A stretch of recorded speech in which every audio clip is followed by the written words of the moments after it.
amani ikazidi kutawala.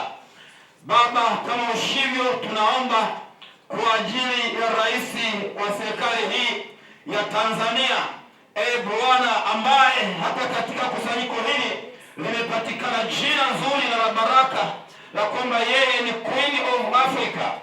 Baba yangu, mtu huyu uliyemwongoza na ukampa jina hili ni la baraka na ni nzuri kulingana na jinsi ambavyo anasimamia taifa hili, kwa sababu yeye pekee ndiye ambaye tunaamini ya kwamba kwa upande wa serikali yetu ya Tanzania unamtumia yeye ili kuweza kuweka mambo vizuri katika nchi hii. Basi tunamwombea uzima, tunamwombea amani, tunamwombea ulinzi, na kwa damu yako takatifu na kila mipango mibaya ya hila za yule mwovu adui isifanikiwe juu yake. Mungu wa mbinguni, tunamwombea Bwana, toka alipoanza awamu hii ya kuongoza mpaka atakapomaliza awamu yake, ikawe ni ulinzi na neema yako juu yake.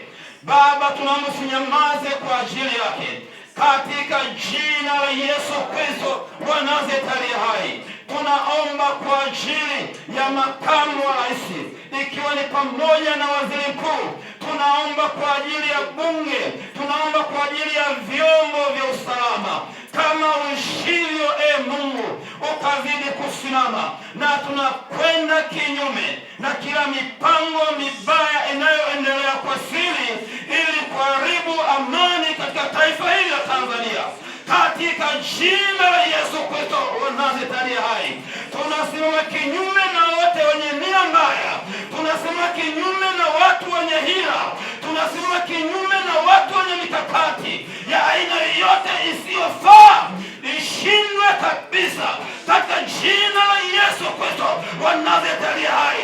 Kila mikakati ambayo saa na wakati huu yawezekana inaendelea kwa siri, yaliyofanyika sirini yasifanikiwe.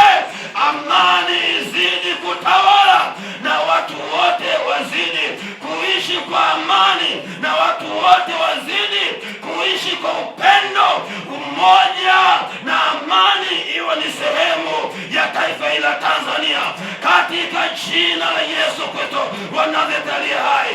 Kila mtu akaaye katika taifa hili la Tanzania, Mungu mwema, akasikie furaha ya kipekee katika jina la Yesu Kristo. Hata watu waliopo nje wakasikia kulikimbia taifa hili, kama ambavyo Bwana imekuwa ikiendelea hivyo.